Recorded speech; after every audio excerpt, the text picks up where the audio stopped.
हर पीर से जुमेरात अपने पसंदीदा show live with Adil Shahzeb को YouTube पर देखने के लिए डॉन न्यूज के ऑफिशियल YouTube चैनल पर आएं और सब्सक्राइब करके बेल आइकॉन भी प्रेस करें।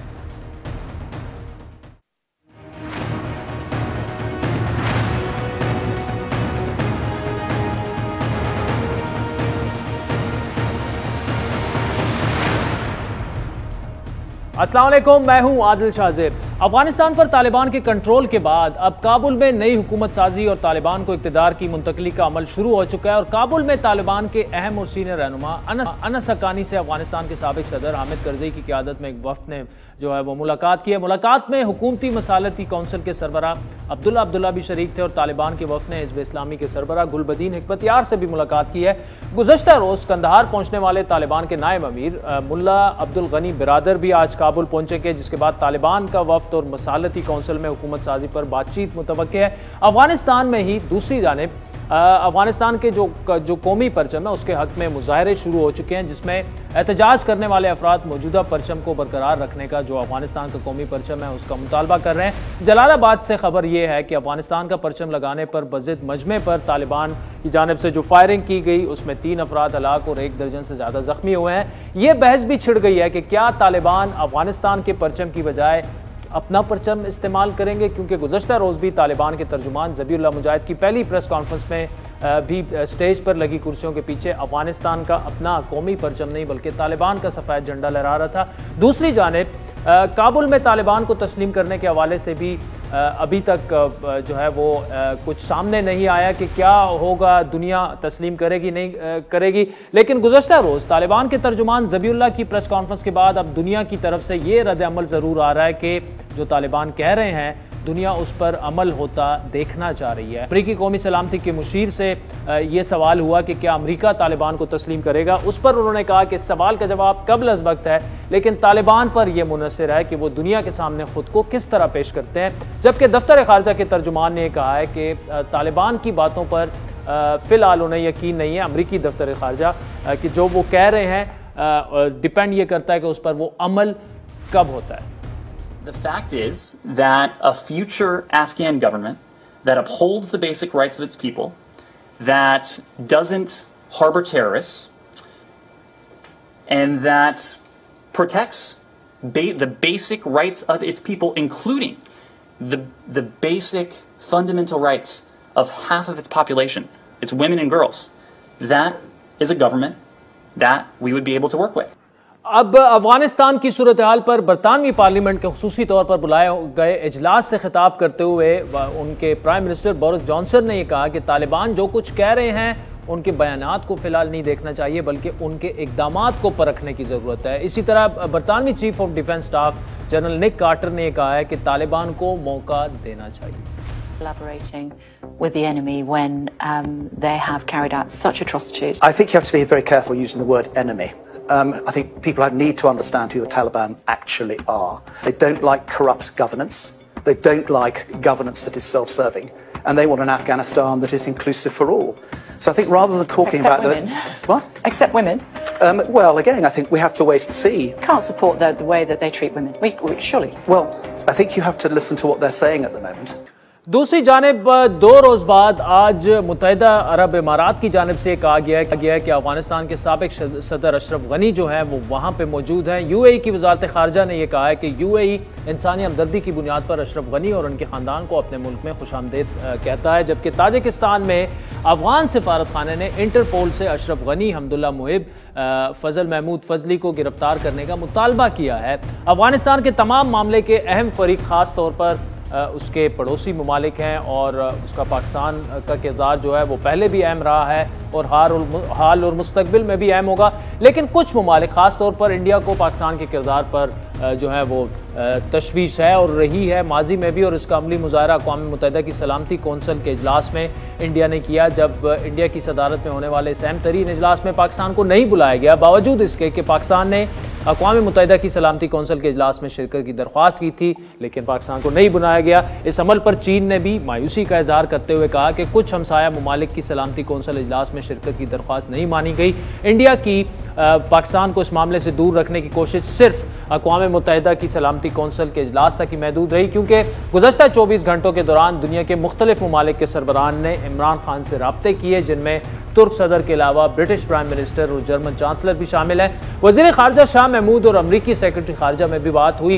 इन तमाम मामलों पर करेंगे। अक़वाम मुत्तहिदा में पाकिस्तान के मुस्तकिल मंदूब जनाब मुनीर अकरम साहब हमारे साथ मौजूद हैं और साबिक मुस्तकिल मंदूब एम्बेसडर डॉक्टर मलिहा लोधी साहिबा भी हमें ज्वाइन करेंगी।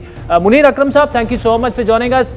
सूरत हाल आपके सामने है, क्या सेंस पाया जाता है ख़ास तौर पर इंटरनेशनल अगर जो डिप्लोमेटिक कम्युनिटी है उसकी बात की जाए, जो बाइडन साहब की तकरीर को लेकर, फिर बाइडन साहब जो हैं अभी फ़िलहाल अफ़गानिस्तान को लेकर किसी इंटरनेशनल लीडर से ना उनका कोई राब्ता वगैरह हुआ, वहाँ सफारती हलकों में इस मामले को किस तरह देखा जा रहा है? तालिबान की मुतबक्का हुकूमत की कितनी सपोर्ट आपको नज़र आ रही है? मेरे ख्याल में इस वक्त तो जो अमेरिका की तवज्जो है वो पहली जो इवैक्यूएशन वो कर रहे हैं काबुल एयरपोर्ट से अपने लोगों की इवैक्यूएशन कर रहे हैं, और जो भी उनके साथ लोग थे जिनको वो निकालना चाहते हैं वहां से, इनकी तवज्जो पहले तो उस पर है। उसके अलावा मेरे ख्याल में जहाँ तक के जो पॉलिटिकल डेवलपमेंट्स हो रही हैं उस पर वो जांच रहे हैं, जैसी पूरी दूसरी दुनिया भी देख रही है कि तालिबान अब वहाँ काबुल में आ गए हैं। अब उनकी मुज़ाकरात आपस में हो रही हैं हुकूमत बनाने के लिए। तो अमेरिका और पूरी दुनिया इंतज़ार कर रही है कि वो देखें किस तरह से क्या नतीजा निकलता है, और जो हालात हैं उसके ऊपर बहुत मुख्तलिफ किस्म की वेस्टर्न मीडिया में जो रिपोर्ट्स आ रही हैं कि कोई इंसिडेंट्स हो रही हैं वगैरह वगैरह, तो उसको यहाँ का मीडिया प्ले अप कर रहा है और पब्लिक ओपिनियन को इन्फ्लुएंस करने के लिए।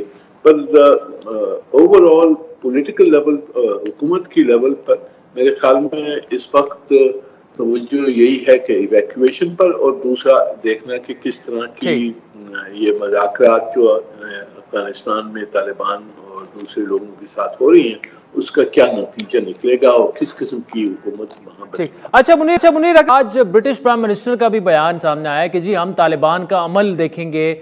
इसी तरह यूएस स्टेट डिपार्टमेंट की जानिब से भी यही बयान आया कि तालिबान का अमल देखें तो ख़वातीन एंकर्स को तालिबान इंटरव्यू जो है वो दे रहे हैं, आप माफ़ी का ऐलान कर रहे हैं, हामिद करज़ई अब्दुल्ला से मिल रहे हैं, इंक्लूसिव गवर्नमेंट की बातें जो हैं वो हो रही हैं। क्या आपको ये लगता है कि तालिबान ये सब कुछ इंटरनेशनल कम्युनिटी और अमेरिका के लिए कर रहे हैं कि जी देखें ना तालिबान हम बदल गए हैं? आज ब्रिटिश डिफेंस सेक्रेटरी ने भी, डिफेंस मिनिस्टर ने ये कहा कि जी हमें भी तालिबान के बदले हुए तालिबान हम देख रहे हैं।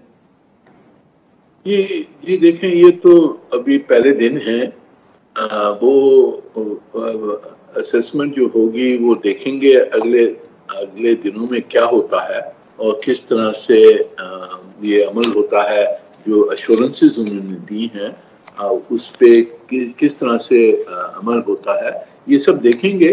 और मेरे ख्याल में इसमें कुछ वक्त लगेगा हुकूमतों को अपनी असेसमेंट बनाने के लिए।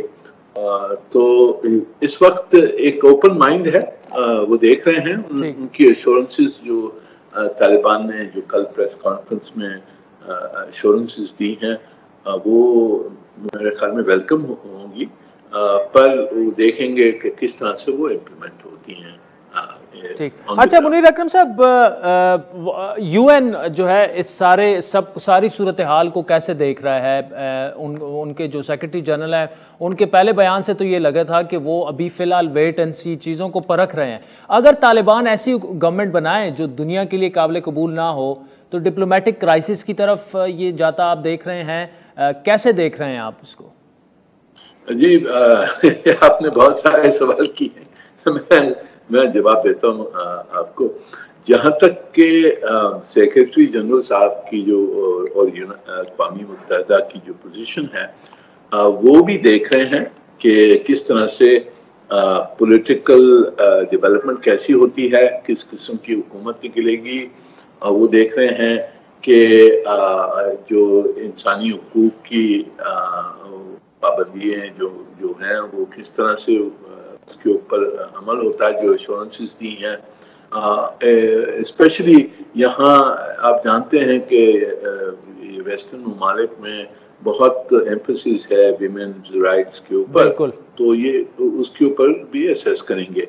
पर अक़वामी मुत्तहिदा में ये भी है कि उन्होंने ह्यूमैनिटेरियन असिस्टेंस के ऊपर काफ़ी तवज्जो दे रहे हैं, और वहाँ जो इनका इदारा है, यूनामा उसे जो कहते हैं, वो इवेल्युएट कर रहे हैं कि अफ़गानिस्तान में अभी ह्यूमैनिटेरियन असिस्टेंस की कितनी ज़रूरत है, क्या ज़रूरत है, और वो ह्यूमैनिटेरियन असिस्टेंस कैसा पहुँचाया जाए। जो लोग हैं, इंटरनली डिस्प्लेस्ड लोग हैं, जिनको बहुत सारी रिक्वायरमेंट्स हैं, फूड रिक्वायरमेंट्स हैं, शेल्टर की हैं, वो जो जितनी रिक्वायरमेंट्स हैं उसकी असेसमेंट हो रही हैं, और उसके बाद में अक़वामी मुत्तहिदा इसके ऊपर कोई प्रपोजल ले आएगा कि किस तरह से इनको मदद करना चाहिए। तो ये तो अक़वामी मुत्तहिदा की एक्शंस और जो तवज्जो है फिलहाल। अच्छा सर, ये बताइएगा सिक्योरिटी काउंसिल के जो अफगानिस्तान जब से तालिबान ने टेक ओवर किया, इस पूरे मामले के बाद जो 2 बड़े अहम इजलास हुए, पाकिस्तान को उसमें नहीं बुलाया गया। इंडिया ऐसा करके क्या हासिल क्या करना, आपने उस पर डिटेल प्रेस कॉन्फ्रेंस भी की, लेकिन इंडिया को क्या फायदा क्या हुआ इससे? देखें, ये मोदी हुकूमत है, इनकी जो मोटिवेशन है वो सिर्फ पाकिस्तान की जो हेट्रेड है इनके पास, इनके दिल में हमारे तरफ जो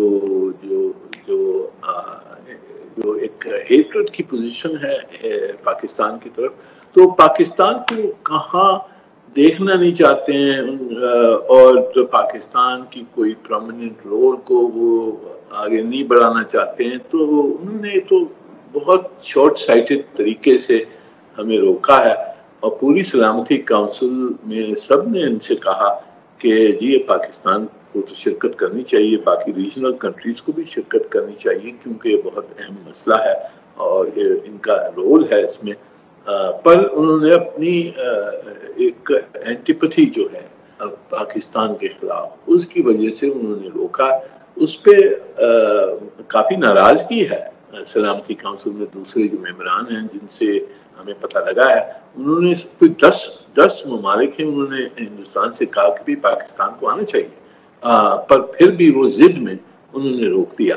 तो उससे काफ़ी मेरे ख्याल में उनको नुकसान हुआ है, उनकी रेपुटेशन के ऊपर इस तरह की बचपना और छोटापन जिसे मैं कहता हूँ, वो उसका इन्होंने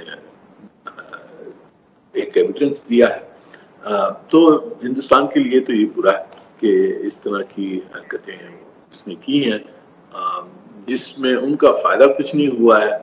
अच्छा मुनीर अकरम साहब, इस वक्त पाकिस्तान के लिए वे फॉरवर्ड क्या है, किस तरह आगे बढ़ना चाहिए, किस किस्म की सिफारतकारी जो है वो करनी चाहिए? ये देखें, जिम्मेदारियां भी हैं और हमने अपनी नेशनल इंटरेस्ट्स भी सेफगार्ड करनी है। मेरे ख्याल में पहली चीज़ तो जो हमने एक ह्यूमैनिटेरियन अप्रोच रखा है कि हम एवैक्यूएशंस में मदद करेंगे। अगर ह्यूमैनिटेरियन असिस्टेंस, अगर अवामी मुत्तहिदा से, इंटरनेशनल कम्युनिटी से ह्यूमैनिटेरियन असिस्टेंस अफगानिस्तान को पहुंचाना चाहते हैं लोग, तो उसमें हमने शिरकत करनी है, उनकी मदद करनी है, फैसिलिटेट करना है। तीसरी चीज़ जो अहम है कि हमने जो तालिबान ने कहा कि हम इंक्लूसिव गवर्नमेंट चाहते हैं, वो हमारा भी मौजू यही है कि एक इंक्लूसिव गवर्नमेंट होनी चाहिए जिसमें सब जो अफगानिस्तान एक मल्टी एथनिक स्टेट है, तो वहाँ सब जो एथनिक ग्रुप्स हैं, रिलीजियस ग्रुप्स हैं, उनकी सबकी शिरकत होनी चाहिए एक इंक्लूसिव गवर्नमेंट में, क्योंकि उससे अमन आ सकेगा अफगानिस्तान में। और आखिरी जो चीज़ है वो हमने तवज्जो देनी है कि जो अफगानिस्तान से हमारे खिलाफ जो दहशतगर्दी हो रही थी उसको हमने रोकना है, उसको ख़त्म करना है।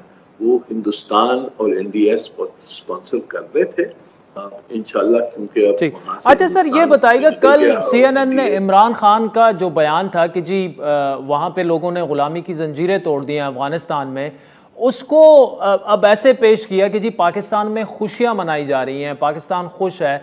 अब ये वही आर्ग्यूमेंट है कि तालिबान और पाकिस्तान जो हैं वो एक ही चीज़ हैं। अब क्या ये किस तरह आपको देखें, हमें फिर साथ में ये भी मैं ऐड कर दूं सवाल में, स्पिल ओवर का खदशा भी है, TTP के मामलात भी हैं, दोबारा से इस तरह का बयानिया जो है, क्या आप समझते हैं कि इंटरनेशनल लेवल पर बनाया जा रहा है या जाएगा?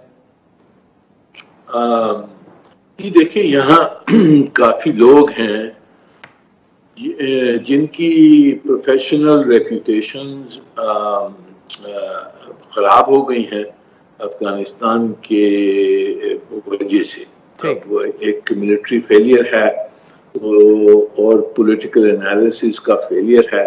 तो अब उनका जो फेलियर है वो किस और पर, तो वो उनकी डालने की कोशिश होगी कि कोई ब्लेम और ले ले और हम अपने आप को जस्टिफाई करें कि क्यों हमने इतनी गलतियां की हैं। तो उसमें पाकिस्तान को पहले भी ब्लेम होता था, इस वक्त भी वही लोग हैं जो हमें ब्लेम करने की कोशिश करेंगे। तो अब हमने अपना जो मौजू है हमें वो पेश करना है, और मेरा तो ख्याल है कि हमने इनसे कहना है कि जी पीछे की जो बातें हैं वो छोड़ें आप, अब आगे देखें कि अमन किस तरह से लिया सकते हैं हम अफगानिस्तान में और खित्ते में, क्योंकि उसका सबके लिए फायदा होगा। तो ये मीडिया कैंपेन तो हमारे खिलाफ है, हिंदुस्तान की लॉबी और दूसरी जो लोग हैं जो पाकिस्तान के खिलाफ हैं, जो मुसलमानों के खिलाफ हैं, उनकी लॉबी तो है यहाँ, और वो हमारे खिलाफ प्रोपेगेंडा जरूर करेंगे और हमने उसका जवाब। चले, मुनीर अकरम साहब, thank you so much for joining us. Sazeen, break के बाद हमें अक़वाम मुत्तहिदा में पाकिस्तान की साबिक मुस्तकिल मंदूब एम्बेसडर मलिया लोधी साहिबा ज्वाइन करेंगे।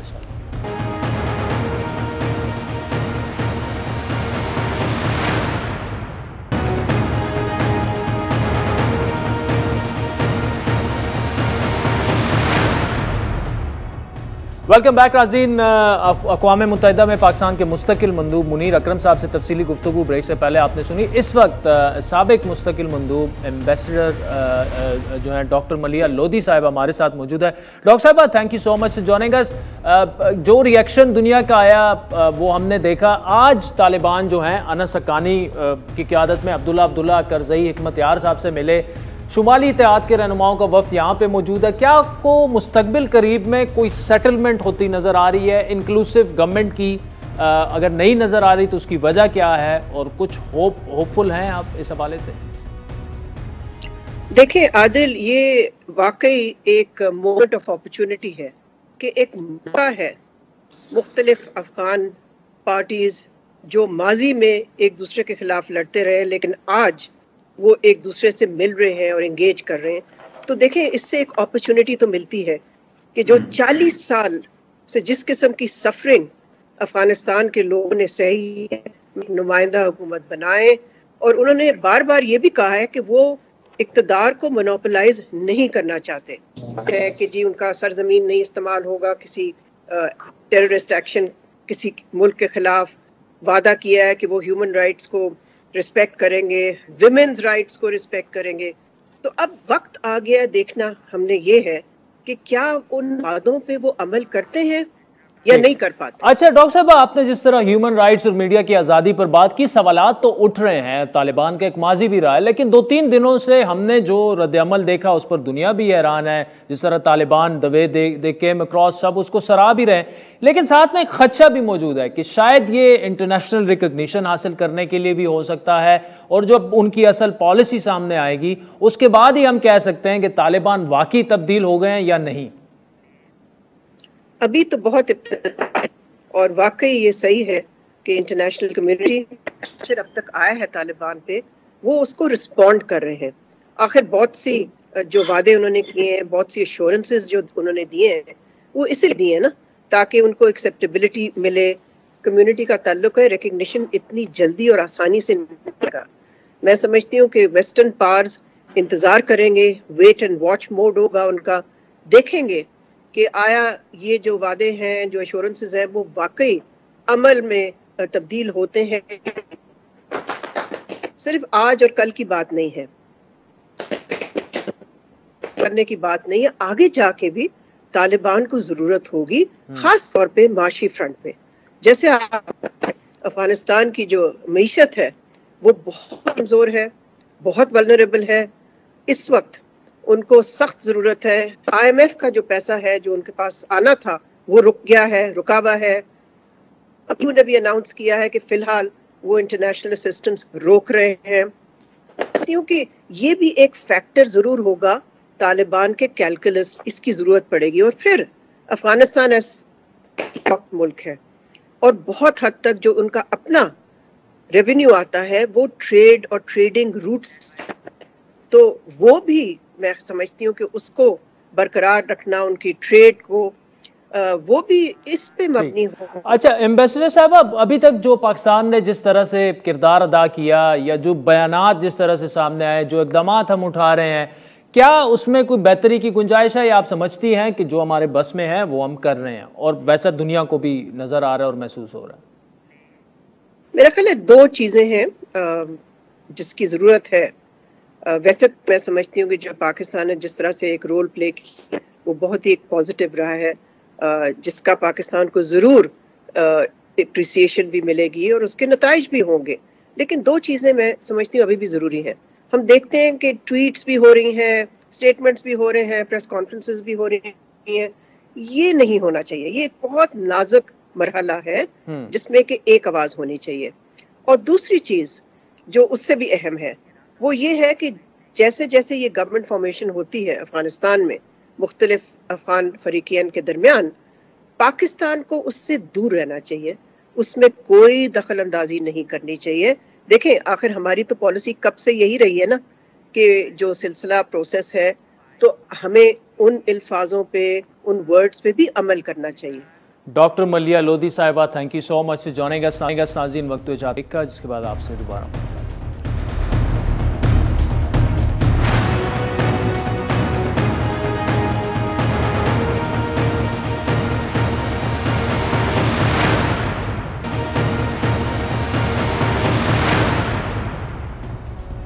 Welcome back. नाज़रीन, लाहौर के मिंटो पार्क में 23 मार्च 1940 को कायद-ए-आज़म मोहम्मद अली जिन्ना की ज़ेर सदारत मुस्लिम लीग के तारीखी सालाना इजलास में करारदाद लाहौर पाकिस्तान के क़याम की बुनियाद करार दी गई थी। उस वक्त इस करारदाद ने एक रोशन पाकिस्तान की बुनियाद रखी थी। लेकिन आज तकरीबन 81 साल बाद उसी मिंटो पार्क में, जिसे अब इकबाल पार्क कहा जाता है, इस तारीखी मकाम पर आज़ादी का जश्न मनाते 400 लोगों ने पाकिस्तान का रोशन चेहरा मसख करने की ऐसी गनाउनी हरकत की है जिस पर पूरा मुल्क नादिम है। आज़ादी की 74वीं सालगिरह के मौके पर जिस तरह चंद सौ लोगों ने एक निहत्ती आज़ादी का जश्न मनाती लड़की को अपनी हवस का निशाना बनाने की कोशिश की, 2.5 घंटों तक ना सिर्फ उसका मुआसरा किए रखा, उसके कपड़े फाड़ दिए, उसको हवा में उछालते रहे। एक लड़की को जिस तरह छूने की कोशिशें की जा रही थी, वो वीडियो एक जीता जागता, कम अज़ कम मैं दिलो दिमाग रखने वाला शख्स जो है, मैं उसको, उस वीडियो को मैंने देखी भी नहीं, जिस तरह मैंने किस्से सुने। लेकिन इस मजमे में मौजूद 400 जो लोग हैं, उन सब ने ये सब कुछ किया और ऐसे किया जैसे ये कोई खेल हो। सैकड़ों अफराद की जानिब से खातून को हिरासा किए जाने की वीडियो मंजर आम पर आई और उसके बाद मुल्क भर में खुसूसन सोशल मीडिया पर शदीद गम और गुस्से का इजहार किया जाता रहा। सोशल मीडिया पर यह बहस एक बार फिर शुरू हो गई है कि आया मुल्क के बड़े बड़े शहरों में भी खवातीन महफूज हैं या नहीं है। खवातीन के साथ पेश आने वाले ऐसे अफसोसनाक वाक़यात पर ख़ास तौर पर नौजवान नस्ल की तरबियत और खवातीन की इज्जत के हवाले से एक दफ़ा फिर सवाल उठ रहे हैं। मुतासिरा लड़की की दरख्वास्त पर लाहौर पुलिस ने मुकदमा तो दर्ज कर दिया है, सख्त दफात का इजाफा भी किया है, तहकीकात भी शुरू हो गई हैं और सुनने में ही आ रहा है कि शायद एक शख्स को गिरफ्तार भी कर लिया गया है। प्राइम मिनिस्टर, वज़ीर-ए-आला पंजाब और आला हुकाम ने अब सुना नोटिस भी ले लिया है, मजम्मत भी की जा रही है। लेकिन लोगों की एक बड़ी तादाद का ख्याल ये है कि अब बात मजम्मत से आगे निकलकर शायद मुरम्मत तक आ पहुंची है। इस वाक़े पर अगर किसी ने हिम्मत दिखाई है तो वो खुद मुतासिरा लड़की है, जिसने ना सिर्फ मुकदमा दर्ज करवाया बल्कि दुनिया के सामने आकर इस हौलनाक वाक़े को उन्होंने खुद बयान किया और वो इंसाफ मांग रही है। पाकिस्तान की बेटी होने की ये सजा है। मैं वहाँ पे कोई फहाश कपड़े नहीं पहन कर गई थी। मैंने आज तक कोई फहाश वीडियो नहीं बनाई, वल्गर कपड़े नहीं पहने। मैं एक प्रॉपर ड्रेस में थी। मैंने 14 अगस्त के लिए न्यू ड्रेस सिलवाया था। मेरे देखने से पहले सब कुछ मेरा उतार लिया गया। इस वाक़े पर नाज़रीन आलमी सतह पर भी रद्द अमल देखने में आ रहा है। एमनेस्टी इंटरनेशनल की बकौल दिन दिहाड़े ये वाक़या मज़ीद खौफ का बायस बना है और ऐसे वक्त में हुआ है जब पाकिस्तान में लोग पहले ही नूर मुकद्दम और कुर्रतुलैन जैसे वाक़यात के सदमे में हैं। यहाँ ये बात भी अहम है कि ख़वातीन के लिए ख़तरनाक ममालिक की आलमी फहरिस्त में पाकिस्तान 5वें नंबर पर है और आए रोज़ ख़वातीन पर जो घरेलू तशद्दुद और हिरासा करने की खबरें आती रहती हैं। वर्ल्ड इकनॉमिक फोरम के 2021 के जिनसी तफरीक के इशारियों में दुनिया के 156 मुल्कों में से पाकिस्तान का 153वां नंबर है। जनूबी एशिया में 8 ममालिक में पाकिस्तान का दर्जा 7वां है और हम सिर्फ अफगानिस्तान से पीछे हैं। इस वाक़े और ख़ास तौर पर ऐसी सोच के हवाले से हमने दावत दी थी। DIG इन्वेस्टिगेशन लाहौर शारिक जमाल ने भी हमें ज्वाइन किया था। उनसे एक घंटा पहले भी बात हुई हमारी टीम की, लेकिन उन्होंने इस वक्त अपना फ़ोन बंद कर दिया है, तो उस पर तफसीली गुफ्तगू करेंगे। मैमल सरफराज साहिबा तजियाकार हैं, सहाफ़ी हैं। Mammal, thank you so much for joining अस। एक शॉकिंग एक और इंसिडेंट ऐसा हमारे सामने है और अब तो लग रहा है कि हर 2-3 हफ्ते बाद कुछ ना कुछ ऐसा दिलखराश वाक़या हो जाता है कि हम अपने आप को पीटने का दिल करता है। सोशल मीडिया आप उठा के देख लें, वो बिल्कुल एक फ्रस्ट्रेशन सी एक एनवायरनमेंट ऐसा क्रिएट हो गया है। आपको क्या फील हो रहा है? आपका तो शहर ही लाहौर है, बड़ी ज़बरदस्त आप जर्नलिस्ट, खातून जर्नलिस्ट भी हैं। एज ए खातून आप क्या सोच रही हैं इस वक्त? आदिल, मैं तो आपको सच्ची बात बताऊं कि मैं ये सोच रही हूं कि हम ख़वातीन, औरतें, हम कहाँ पे पाकिस्तान में महफूज हैं। मुझे तो समझ ही नहीं आती कि कौन सी जगह ऐसी रह गई है। अभी ठट्ठा का वाक़या हुआ जहाँ पर 14 साला बच्ची की लाश निकाल कर उसको रेप का निशाना बनाया गया। उससे पहले आपने भी स्टेटिस्टिक्स वगैरह भी बताए हैं। उससे पहले भी आज ये 14 अगस्त वाला जो वाक़या है, इसके अंदर जो हौलनाक किस्म की इसकी डिटेल्स हैं, 300 से 400 मर्द, 2.5 घंटे आदिल, और मदद को कोई नहीं आता। ये जो चीज है, आप मुझे बताएं, दिन दिहाड़े पब्लिक स्पेस के अंदर औरत अपने घर में महफूज नहीं, घरों के अंदर सेक्सुअल अब्यूज, जिनसी तशद्दुद, ये सब होता है। कत्ल के केसेस होते हैं। शौहर जो हैं वो अपनी बीवियों को मार देते हैं, बच्चों के सामने मार देते हैं। नूर मुकद्दम का कत्ल का केस हमारे सामने आ जाता है, दिल बहलाने वाला। उसके बावजूद भी हम देखते हैं कि लोगों का रिएक्शन उसके अंदर किस तरह आता है। Motorway rape case, gang rape case होता है तो उसके अंदर CCP और लाहौर साहब जो है वो विक्टिम ब्लेमिंग शुरू कर देते हैं। वैसे भी हमारे जो लीडर्स हैं, जिस किस्म के बयानात वो पहले देते रहे हैं, वो स्टेट जो एक मैसेजिंग करती रही है। यहाँ पर इन 300 से 400 मर्दों को ये पता था कि इनके खिलाफ कुछ होना नहीं, इनको सजा नहीं मिलती, कुछ होगा नहीं। अच्छा मैमल, मैं आपके पास आता हूँ। लाहौर से हमारे साथ डॉन न्यूज़ के कॉरेस्पॉन्डेंट वसीम मौजूद है। उनसे Wasim, thank you for joining अस। क्या अब तक क्या अपडेट है कि कोई गिरफ्तारी हुई है, नहीं हुई? ये 350-400 लोग जो हैं बिल्कुल गायब हैं। जो फुटेजेस और जो तस्वीरें मंजर यहाँ पर आई हैं वो तमाम नादरा को जो भिजवा दी गई हैं, क्योंकि आज छुट्टी थी लाहौर में, 9वीं मुहर्रम थी। लाहौर की सारी पुलिस जो है वो इस टाइम लॉ एंड ऑर्डर की सिक्योरिटी में मसरूफ है, इसलिए पुलिस ने अभी तक बाकायदा तौर पर मुल्जिमान की गिरफ्तारी के लिए जो इकदाम शुरू नहीं किए। ताहम पुलिस के जो अफसरान हैं उनकी तरफ से ये दावा किया गया है कि सेफ सिटी के जो है उसकी मदद से और नादरा की मदद से मुल्जिमान की शनाख्त का अमल जो है वो शुरू कर दिया गया है। और आज छुट्टी के रोज भी नादरा की तरफ से जो है वो मुल्जिमान की शनाख्त के लिए जो इकदाम है वो किए जा रहे हैं। पुलिस ने मुख्तलिफ जराये से हासिल होने वाली जो फुटेजेस हैं जो मंजर-ए-आम पर आई हैं वो, उसके अलावा वहाँ जो ग्रेटर इकबाल पार्क के अपने जो कैमरे हैं CCTV उसकी फुटेजेस, और उसके अलावा सेफ सिटी के जो कैमरे वहां पर नस्ब हैं उन सब की फुटेजेस जो है वो इकट्ठी करना शुरू कर दी और काफी सारी इकट्ठी कर भी ली और सेफ सिटी से भी ये दरख्वास्त किया है कि वो इन्वेस्टिगेशन को तफ्तीश में मदद दें। अब ये तमाम फुटेजेस जब हासिल हो जाएंगी उसके बाद मुल्जिमान की शनाख्त और फिर उनकी गिरफ्तारियों का अमल शुरू होगा। अब पुलिस ने जो मुकदमा दर्ज किया है वो मुतासरा लड़की की मुद्दत में दर्ज किया गया है, उसमें 400 नामलूम अफराद को जो है वो रखा गया और अब 400 नामलूम अफराद को जो है वो पुलिस गिरफ्तार करेगी, जिसमें अभी कुछ टाइम जो है वो लगेगा। ताहम इसमें बहुत से सियासी रहनुमा जो है वो भी काफी सरगर्म नजर आए। आज वजीर आजम पाकिस्तान ने भी नोटिस लिया। अच्छा वसीम, मुझे ये बताइएगा कि इकबाल पार्क जो बड़ी बड़ी हाई प्रोफाइल जगह है और यौम आज़ादी वाले दिन वहाँ पे तो हम एक्सपेक्ट ये कर रहे थे कि शायद काफ़ी बड़ी तादाद में पुलिस और सिक्योरिटी एहलकार भी वहाँ पे मौजूद थे, लेकिन 2.5 घंटे तक ये सब कुछ होता रहा।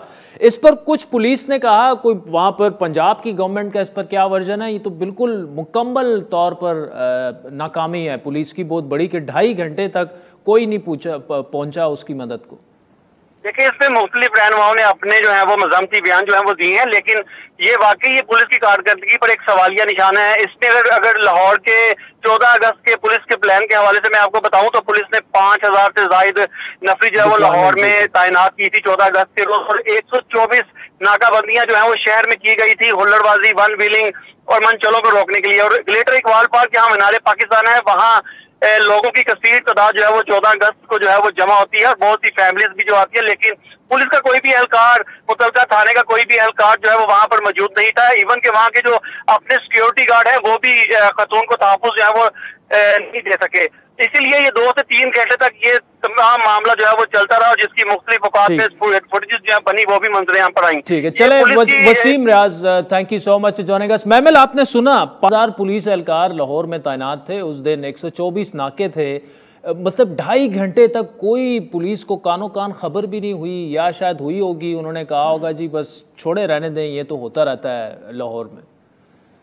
आदिल, बात ये नहीं कि ये होता रहता है लाहौर के अंदर, ये जो एक एपिडेमिक बन गई है ये वायलेंस अगेंस्ट वुमेन, और इसको सीरियसली नहीं लिया जा रहा। आप ये देखिए कि आज तक कुछ हुआ है, अली अमीन गंडापुर साहब के खिलाफ कोई एक्शन लिया गया जब उन्होंने मरियम नवाज साहबा के बारे में जिस किस्म की उन्होंने वायलेंट लैंग्वेज इस्तेमाल की थी, वायलेंट, ये नहीं कि उसके स्टेट की तरफ से एक मैसेज आना चाहिए ना, रियासत की तरफ से एक मैसेज आना चाहिए ना, लीडरशिप की तरफ से आना चाहिए। वैसे वो कहते हैं कि हम तो खवातीन के हकूक के लिए भी बात करते हैं, हम तो ऐसे कवानीन भी ला रहे हैं, लेकिन दूसरी तरफ क्या होता है, विक्टिम ब्लेमिंग भी होती है। ऐसी जो चीजें, इनको पेट्रोनाइज किया जाता है, इनको कहा जाता है कि बहुत अच्छी चीजें ये कार्य, मतलब अली अमीन गंडापुर साहब को तो वाहवाही हुई है, उसके अलावा हमने कोई देखा कि किसी ने कहा हो कि इस बयान की मजम्मत की, उनके वायलेंट बयान की।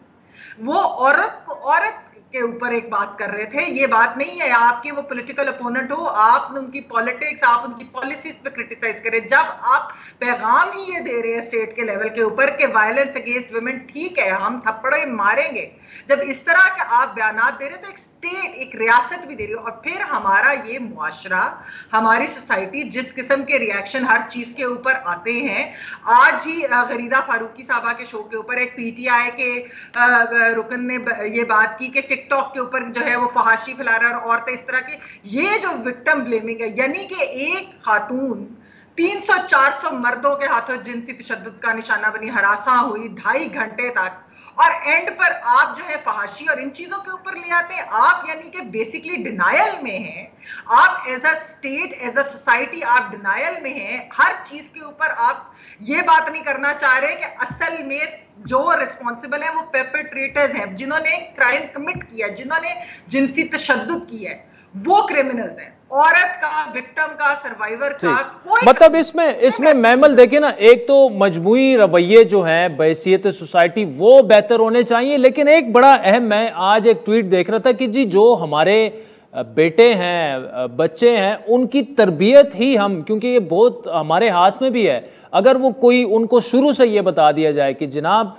ख़वातीन का आपने बाहर इतना ही उनको एहतराम देना है, इज़्ज़त करनी है जितना आप अपने घर में अपनी माओं और बहनों और बेटियों को देते हैं, इस तरह की तरबियत का भी आप समझते हैं कि फुकदान है हमारे अपने घरों में?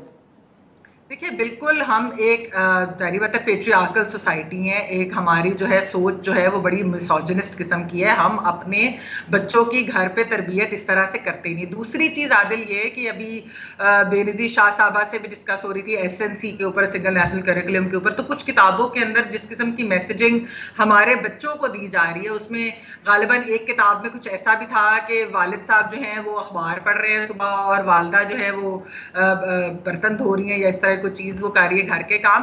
तो ये भी जो मैसेजिंग है कि बेसिकली खवातीन के रोल के ऊपर, यानी ये इंक्लूसिव मैसेजिंग नहीं है, ये एम्पावरमेंट के मैसेजेस नहीं हैं। हमें जो है तरबियत अपने घर, स्कूल्स के अंदर, वैसे भी ओवरऑल एक रिवायती माशरती हमारे सारा कुछ हमें चेंज करना होगा, ज़हनियत चेंज करनी होगी।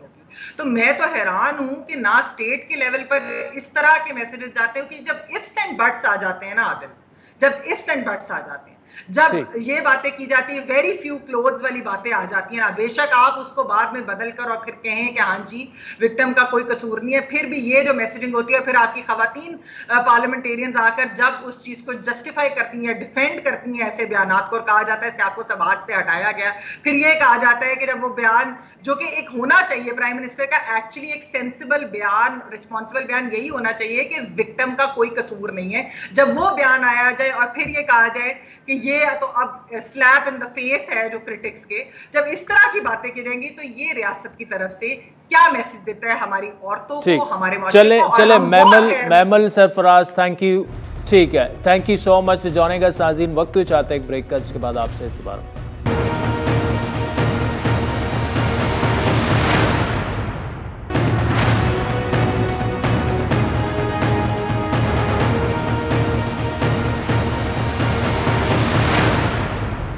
वेलकम बैक नाज़रीन। अगले आम इंतखाबात इलेक्ट्रॉनिक वोटिंग मशीन के जरिए होंगे या फिर रिवायती तरीके से? इस सवाल का जवाब हुकूमत की माने तो ये है कि हाँ, इलेक्शन EVM के जरिए होंगे, जबकि अगर ओपोजिशन की सुने तो अगला इलेक्शन भी EVM की बजाय रिवायती तरीके से होगा। लेकिन अभी तक इस सवाल का हतमी जवाब हुकूमत और ओपोजिशन की सियासी कशमकश और लड़ाई के दरमियान कहीं फंसा हुआ है। तहरीक इंसाफ इलेक्शन के जो कवानीन हैं उसमें तरामीम के साथ ही इलेक्ट्रॉनिक वोटिंग मशीन को शफाफ इंतखाबात का हल बता रही है।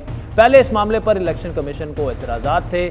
गुज़श्ता रोज़ वफाकी वज़ीर साइंस और टेक्नोलॉजी जो हैं उन्होंने ये दावा किया कि इलेक्शन कमीशन ने 2023 के इंतखाबात में टेक्नोलॉजी के इस्तेमाल पर इत्तेफाक कर लिया। कमीशन जो चीफ इलेक्शन कमिश्नर हैं उन्होंने हमें मुबारकबाद भी दी कि ये एक बहुत ही अच्छा कदम है और बहुत ही अच्छी मशीन आपने बनाई है और इसको हम परफेक्शन की तरफ ले जा रहे हैं और इंशाल्लाह ऐसे ही होगा कि जो 2023 के इलेक्शंस हैं वो टेक्नोलॉजी के इस्तेमाल से होंगे।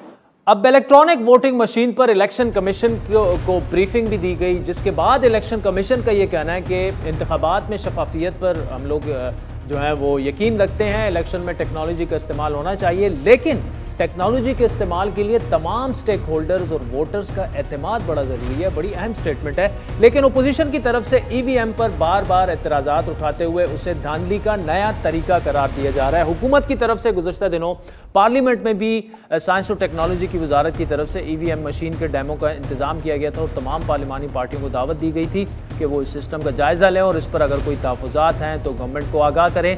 लेकिन अपोजिशन की जानिब से EVM पर एतराज़ात करते हुए मुसलसल मुस्तरद किया जा रहा है। वफाकी वज़ीर इत्तलात और नशरियात फवाद चौधरी के मुताबिक इलेक्ट्रॉनिक मशीन के लिए कानूनी इक़दामात अगले 15 दिनों में मुकम्मल हो जाएंगे। इलेक्ट्रॉनिक वोटिंग मशीन जो है उसको जल्द अज जल्द जो कानूनी मराहल हैं उसको तय करके उसको लाया जाना ज़रूरी है और उसके लिए अब इंशाल्लाह हम अगले 15 दिनों में फैसला कुन इक़दामात जो हैं वो करने जा रहे हैं। लेकिन सवाल वहीं पर मौजूद है कि क्या ओपोजिशन की रजामंदी और इत्तेफाक राय के बगैर इलेक्ट्रॉनिक वोटिंग मशीन का इस्तेमाल जो है वो मुमकिन होगा? ऐसा नज़र तो नहीं आ रहा। इसी मामले पर बात करेंगे। पाकिस्तानी पार्लिमान की कारकर्दगी पर नज़र रखने वाली तंजीम पिल्डट के सरबराह अहमद बिलाल महबूब साहब हमारे साथ मौजूद हैं। अहमद बिलाल महबूब साहब, जो EVM का मामला है, हुकूमत ये कह रही है आइंदा 15 दिनों में हल हो जाएगा और इंतखाबात जो हैं आइंदा वो इलेक्ट्रॉनिक वोटिंग मशीनों के जरिए होंगे। ओपोजिशन को अभी तक तहफ़्फ़ुज़ात हैं, वो ये कह रहे हैं ये धांधली का ही रास्ता है। जितना आप EVM को अब तक जानते हैं, जान पाए हैं, ये जो धांधली वांधली का शोर है सन 47 से उठ रहा है, क्या ये जो EVM की कोशिश है ये धांधली वाले मामले को ख़त्म कर सकती है या मज़ीद बढ़ा सकती है? बहुत शुक्रिया आदिल साहब। ये असल में देखिए, ये जो मुझे तो ऐसे लग रहा है कि ये EVM एक बहुत बड़ा इंतखाबी तनाज़ा बनने जा रहा है। यानी हमारे पास तो पहले ही डिस्प्यूट्स की कमी नहीं होती, ख़ासतौर पे इलेक्शन के ऊपर शक करना हो तो, और बहुत सी वजूहात पहले ही मौजूद हैं। लेकिन ये EVM एक और बड़ी वजह बनती जा रही है, क्योंकि इसके ऊपर पहली बात तो यह है कि जिस मकसद के लिए आप ये EVM इंट्रोड्यूस करने जा रहे हैं वो ये मकसद नहीं हल होने वाला, क्योंकि सियासी जमातें इस पे कंसेंसस नहीं कर रही। तो वज़ीर आज़म ये कहते हैं कि हम इसलिए ये इंट्रोड्यूस कर रहे हैं कि सब लोग इसके नताइज को तस्लीम कर लें और कल को इस पे ऊपर डिस्प्यूट ना हो। लेकिन जब ईवीएम की इंट्रोडक्शन पे ही बुनियादी डिस्प्यूट है और वो आपसे इत्तेफाक नहीं कर रहे और आप सिर्फ एक ऑर्डिनेंस की बुनियाद पे ये काम करने चले हैं, अभी तक वो एक्ट ऑफ पार्लियामेंट तो पास नहीं हुआ, तो फिर ये कैसे मुमकिन है कि उसके ऊपर तनाज़ा ना हो? तो ये मेरे ख्याल में हमारा एक बड़ा मेजर तनाज़ा बनने जा रहा है। तो इसके ऊपर बहुत कॉशन की ज़रूरत है कि बहुत एहतियात के साथ इसको रिजॉल्व किया जाए, वरना ये तो हमारे इलेक्शन की क्रेडिबिलिटी जो पहले ही बहुत कमज़ोर है उसे मजीद मुतासर करे। अच्छा अहमद बिलाल महबूब साहब, ओपोजिशन के मौक़िफ़ में कितना दम है? एक तो ये कि हमारे यहाँ हर इशू पर इत्तेफाक राय कायम करवाना तकरीबन नामुमकिन हो चुका है, हुकूमत और ओपोजिशन मुख्तलिफ एतराज़ात उठाते रहते हैं। क्या ओपोजिशन के मौक़िफ़ में आपको वज़न आ रहा है या ये सियासत बराए सियासत उसे समझा जाए? यकीनन इसके अंदर सियासी एलिमेंट भी होगा। जब सियासी जमातें कोई मौक़िफ़ अपनाती हैं तो सियासत उसके अंदर वाज़े तौर पे मौजूद होती है। लेकिन आप ये देखें कि ऐसा नहीं हुआ कि हमारे यहाँ कभी कंसेंसस ना हुआ हो इम्पॉर्टेंट चीज़ों के ऊपर। आपको याद है 1973 का कॉन्स्टिट्यूशन, 18वीं तरमीम, और अभी ये 2017 का जो इलेक्शंस एक्ट है इसके ऊपर भी आपको याद है कि पीटीआई उस वक्त पीएमएलएन के ख़िलाफ़ कितना बड़ा एजिटेशन कर रही थी। तो पीएमएलएन ने उसकी कंसिडरेशन को, उस कमेटी की प्रोसीडिंग्स को रोक दिया था कि जब तक वो मेंबर्स पीटीआई के जिन्होंने रिज़ाइन किया हुआ था वो वापस ना आ जाए उस कमेटी के अंदर और उस पर इत्तफाक राय ना हो जाए, तो उस वक्त तक उन्होंने इसे रोक दिया था। और फिर जब ये मेंबर्स वापस आए, उस वक्त आरिफ अलवी साहब भी मेंबर थे नेशनल असम्बली के, फिर वो एक सब कमेटी के चेयरमैन भी थे, तो उनके इत्तफाक राय से फिर 2017 का इलेक्शंस एक्ट पास हुआ था। थोड़ा सा सब्र का अगर मुजाहरा किया जाए और एंड्योर किया जाए इख्तलाफात को और सब्र से बैठ के डिस्कस किया जाए तो मेरा ख्याल है कंसेंसस पैदा हो सकता है। लेकिन मैं हैरान हूँ कि ये इस रास्ते को इख्तियार करने की बजाय जल्दबाजी में ये बहुत इम्पॉर्टेंट क्वेश्चन करने जा रहे हैं। तो मुझे अपोजिशन की ये बात किसी हद तक जेन्युइन लगती है कि ये इतनी जल्दी में क्यों किया जा रहा है। अगर हिंदुस्तान ने ये काम 22 साल में किया था तो हम ये 2 साल में करने की हमें जल्दी क्या है? क्योंकि इलेक्शन तो हो ही रहे हैं, हो भी सकते हैं और रीजनेबली जिस तरह पहले इलेक्शंस होते हैं वैसे ही होंगे, लेकिन इसके ज़रिए से कोई बेहतरी आने वाली तो नहीं है, तो फिर जल्दी क्यों है? तो इसलिए उनका जो कंसर्न है वो मेरी समझ में आता है। अच्छा सर, इस पूरे मामले में इलेक्शन कमीशन का बड़ा अहम किरदार है और होना भी चाहिए उनके, लेकिन अपने तहफ़्फ़ुज़ात थे। अब ये रिफ्लेक्ट हो रहा है कि इन मशीनों पर जो उनके खदशात थे या तो वो हुकूमत ने दूर कर दिए हैं या उन्हें बता दिया गया है कि आप मतलब दूर करवा दें। ये इलेक्शन कमीशन के इस मामले पर अब तक के किरदार को आप कैसे देखते हैं? देखिए, जो अंदर की कोई बात हो तो मुझे तो उस तक रसाई नहीं है। जो पब्लिकली अवेलेबल चीज़ें हैं उसमें तो देखिए, उस दिन जब minister for science and technology ने जाके प्रेजेंटेशन दी इलेक्शन कमीशन में, तो उसके बाद उन्होंने जो कुछ कहा और इलेक्शन कमीशन ने उसके ऊपर जो प्रेस रिलीज जारी किया, उन दोनों में बहुत वाज़ेह फ़र्क है। तो मुझे तो उसके अंदर इलेक्शन कमीशन के कंसर्न्स वैसे ही नज़र आ रहे हैं और वो इलेक्ट्रॉनिक वोटिंग मशीन्स के ऊपर अपने मौक़िफ़ पे मुझे तो लगता है कायम है और वो इस पर मशरूत करार दे रहे हैं कि इसमें तमाम स्टेक होल्डर्स का इत्तफाक राय हो और इसकी टेस्टिंग हो और इसको जो टेक्निकल कमेटी उन्होंने बताई है वो उसे अप्रूव करे। तो इलेक्शन कमीशन के मौक़िफ़ में मुझे कोई तब्दीली नज़र नहीं आ रही। तो मैं तो समझता हूँ कि वो ये तासुर दुरुस्त नहीं है, क्योंकि अभी हाल ही में ये प्रेस रिलीज जारी हुआ है। अगर आप उसे पढ़ें तो उसके अंदर वाज़े लिखा हुआ है कि इलेक्शन कमीशन ने जब एक प्रेजेंटेशन हो रही थी तो सवालात भी किए और खदशात भी बयान किए। इसका मतलब खदशात मौजूद हैं और वो दूर नहीं हुए। उसके लिए एक कमेटी बना दी है। वो कमेटी क्या बताती है? अब ये हुकूमत अगर ये कहती है कि 2 हफ्ते में इसके ऊपर फैसला करने जा रहे हैं, तो क्या वो इलेक्शन कमीशन की मर्जी से फैसला करेंगे या वो यकतरफा फैसला कर लेंगे? ये मुझे तनाज़े का पहलू नजर बिल्कुल, ये मामला ऐसे है कि यकतरफा फैसला इस पर बड़ा कड़ा साबित हो सकता है गवर्नमेंट के लिए और ना ही करना चाहिए। इस वक्त नेशनल कंसेंसस के लिए ये बड़ा अहम है। अहमद बिलाल महबूब साहब, thank you so much for joining अस। नाज़रीन, आज के प्रोग्राम पर आपके फीडबैक के मुंतज़िर रहेंगे। हमारा ट्विटर हैंडल है @आदिल शाज़ेब। मुझे मेरी टीम समेत इजाज़त दी।